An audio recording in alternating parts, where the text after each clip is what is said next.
Pria ini lemah dalam hal percintaan. Bahkan ketika dia memiliki sahabat yang ia taksir, malah direbut orang dan menikah dengan orang lain. Sampai akhirnya dia bertemu dengan orang asing lalu memberikan sebuah kunci misterius padanya. Ya, film dengan judul Another Version of You yang dirilis pada tahun 2015 yang lalu ini akan menceritakan kisahnya. Wanita yang baru saja menikah ini bernama Suzette. Hari itu ia sangat berbahagia, namun di balik kebahagiaan itu ada orang yang tersakiti dan patah hati. Dia adalah Dixie. Ya, Dixie dan Suzette adalah sahabat dekat dan bahkan sangat dekat. Dixie yakin kalau dirinya bisa memiliki Suzette, saling mencintai dan tentu saja menikah dengannya. Sayang semua itu pupus karena Suzette ternyata udah dilamar orang dan menikah dengan orang tersebut. Dixie sangat menyesal karena tidak berani mengutarakan isi hatinya pada Suzette. Dan karena itu, dia merasa menjadi orang yang paling bodoh sedunia. Saudara perempuannya yang bernama Daphne berusaha menenangkannya sambil mengatakan kalau dunia belum berakhir. Dixie masih bisa mencari wanita lain yang lebih cantik atau bahkan mencintainya. Tapi tetap aja, Dixie merasa tidak ada lagi yang bisa ia lakukan di dunia ini. Meskipun telat mengutarakan isi hatinya, Dixie tetap memberikan ucapan selamat pada Suzette namun lewat pesan suara. Hari itu mungkin menjadi hari yang paling buruk baginya. Sampai malam hari tiba, dia mampir ke bar menenangkan dirinya berharap ada keajaiban terjadi. Lalu muncullah seorang pria menggunakan jas dengan senyumnya mendekati Dixie. Awalnya, dia memberikan segelas minuman lalu memperkenalkan dirinya. Pria itu bernama Mortimer. Mortimer lantas mencoba menghibur Dixie dengan menceritakan kisah cintanya yang mungkin bisa dibilang buruk. Dia mempergoki kasihnya yang sedang asik kuda-kudaan bersama sahabatnya sendiri. Tapi ya udahlah, bukan itu tujuan utama Mortimer datang ke sana. Dia lantas memberikan sesuatu yang katanya bisa membantu Dixie menemukan apa yang ia cari selama ini. Atau dia juga bisa memberikan itu pada orang lain. Dixie lantas kebingungan apa maksud orang ini. Dari bentuknya, Dixie mengira kalau Mortimer memberikan narkoba atau sejenisnya. Begitu dibuka ternyata sebuah kunci emas dan ada pesan di dalam lembaran kertasnya. Pesan itu mengatakan kalau kunci itu bisa dipergunakan untuk membuka pintu mana saja yang akan mengarahkan ke universe lain. Ya, dengan kata lain, orang yang membuka pintu menggunakan kunci itu akan membuka gerbang semesta lain. Dan tentu saja, Dixie sama sekali tidak percaya akan hal tersebut. Dixie pulang seperti biasa dan mencoba melupakan semua yang terjadi. Namun, bayang-bayang Suzette terus menghantuinya. Suzette pernah mengatakan pada Dixie kalau mungkin Dixie bisa mulai menulis menjadi seorang novelis. Suzette merasa kalau bakat itu ada pada Dixie. Jadi Dixie mencoba memulai apa yang dikatakan Suzette dengan pergi ke perpus. Kebetulannya lagi, di sana dia menemukan buku yang mempelajari bagaimana cara dunia paralel itu bekerja. Mungkin Dixie merasa kalau hal ini tidaklah masuk akal dan gila. Tapi saat dia sengaja meninggalkan kunci itu di kafe, dia berubah pikiran dan tidak tega. Sampai di rumah, Daphne datang sambil marah-marah karena dari kemarin Dixie tidak bisa dihubungi. Tanpa basa-basi, Dixie langsung memberitahukan pada Daphne kalau ada orang asing yang memberikan kunci itu yang katanya bisa membuka gerbang dunia paralel. Tapi ada satu hal yang harus diperhatikan. Jika Dixie udah masuk ke dalamnya, dia tidak akan bisa kembali ke dunia asal. Tentu saja Daphne hanya menganggap itu sebuah lelucon. Tapi ya udahlah, Daphne lantas meminta Dixie berpakaian lalu mencoba membuka pintu menggunakan kunci tersebut. Begitu dibuka tidak terjadi apa-apa dan bahkan tidak ada yang berubah. Daphne mendorong Dixie keluar pintu dan menutup pintunya kembali. Namun setelah itu pintunya terkunci dan Dixie mengira kalau Daphne telah mengerjainya. Pintu itu lantas terbuka namun bukan Daphne yang keluar. Dia lalu membuka pintu itu lagi menggunakan kunci tersebut. Ya, pintu itu memang benar-benar membawa Dixie ke dunia paralel. Dengan cepat ia mencoba menemukan Suzette di sana. Dan akhirnya ketemu. Tapi Suzette yang ia lihat bukan seperti Suzette yang ia kenal.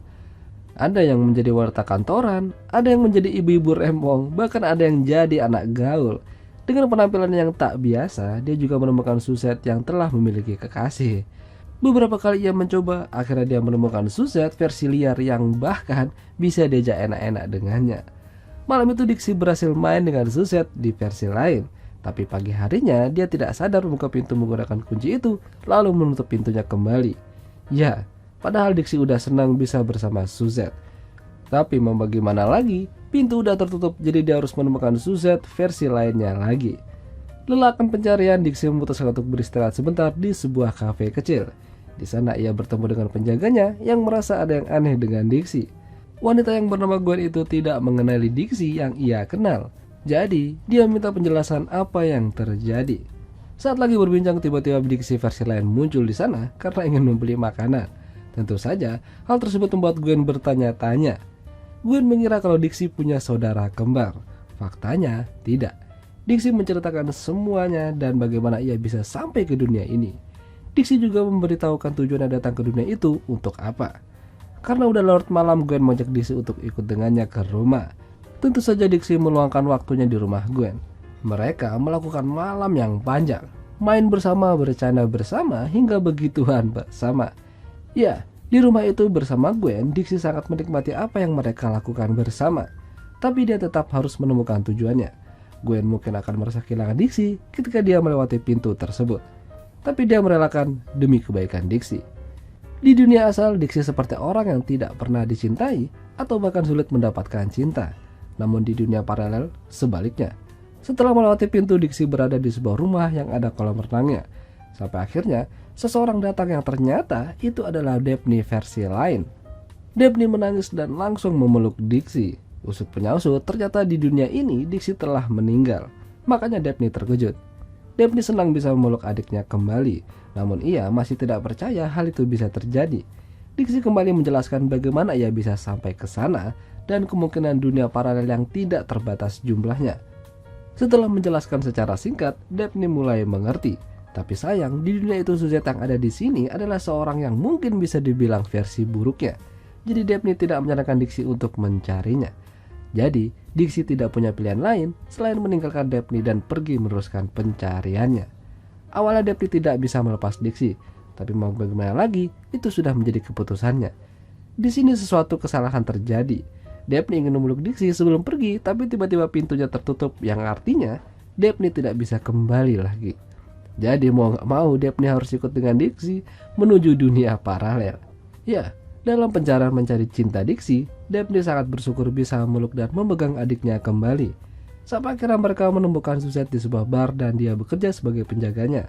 Namun versi Suzette kali ini lagi-lagi berbeda. Meskipun pada akhirnya mereka bersama-sama, namun disinilah letak keganjilannya.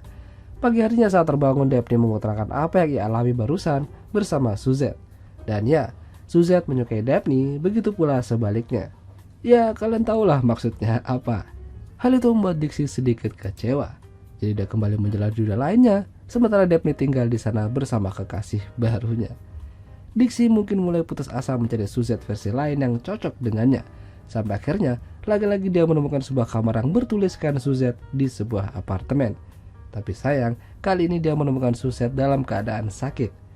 Suzette versi ini akhirnya senang bisa bertemu Dixie, karena selama hampir 10 tahun lamanya, dia tidak pernah melihatnya. Dixie menceritakan apa yang ia cari, dan tentu saja Suzette terkejut dan terlihat menahan sedih. Suzette lantas berkata kalau mungkin bukan Suzette lah selama ini yang Dixie cari. Mungkin sesuatu yang lain. Mungkin pada dasarnya mereka memang tidak berjodoh. Suzette mungkin orang yang diinginkan Dixie, tapi apakah benar Suzette adalah orang yang dibutuhkan Dixie? Mendengar semua itu, Dixie lantas tersadar kalau mungkin dirinya selama ini telah melakukan kesalahan dan membuang-buang waktunya saja. Dan ya, dia kembali menjelajahi dunia paralel hingga akhirnya dia menemukan Gwen kembali. Yap, selama ini Dixie mengira kalau Suzette adalah pilihan terbaiknya. Tapi nyatanya, orang itu adalah Gwen. Dixie memutuskan untuk tinggal di dunia itu dan hidup bersama Gwen. Dan bekerja sebagai penjaga kafe bersama Gwen juga. Tapi kali itu secara tiba-tiba Suzette muncul dan memberikan salam pada Dixie. Suzette versi ini agak berbeda dari yang biasanya. Lebih apa yang diinginkan Dixie. Suzette versi ini kenal dengan Dixie dan pernah menjalani hidup sebagai sahabat. Dan tentu saja, Suzette merasa ada yang tidak beres dengan Dixie yang ia lihat. Jadi malam itu mereka ketemuan di kafe dan saling menjelaskan terutama Dixie. Suzette versi ini telah kehilangan sosok Dixie yang ternyata telah menikah dengan orang lain. Jadi dia ingin memperbaikinya dengan cara mencintai Dixie yang ia lihat sekarang. Tentu saja hal tersebut membuat Dixie galau. Bahkan saat di rumah, Suzette mengikutinya lalu memberikan kecupan manis padanya. Ya, aksi mereka ketahuan Gwen dan langsung marah-marah. Bahkan Gwen tidak senang dan meminta Dixie untuk pergi dari rumahnya. Gwen membuka pintu menggunakan kunci ajaib tersebut, namun karena perdebatan terus terjadi, tidak sengaja Suzette mendorong Gwen keluar, lalu menutup pintunya. Ya, lagi-lagi Dixie harus kehilangan orang yang ia cintai. Dixie tampak tidak ingin berbicara dengan Suzette dan pergi ke dunia paralel lainnya. Dixie tidak ingin terus-terusan terpuruk. Dia bekerja mengumpulkan uang, membeli rumah, menemukan teman baru, dan menulis sebuah tulisan yang ia kemas menjadi novel nantinya. Dixie yakin dengan cara ini, dia lebih bisa dewasa dan lebih memahami apa yang sebenarnya menjadi tujuan hidupnya. Sampai pada waktunya nanti, dia bisa menemukan wanita yang ia butuhkan. Itulah tadi alur cerita film Another Version of You. Jika kalian suka dengan video ini, jangan lupa untuk tinggalkan like ya lur. Dan sampai jumpa.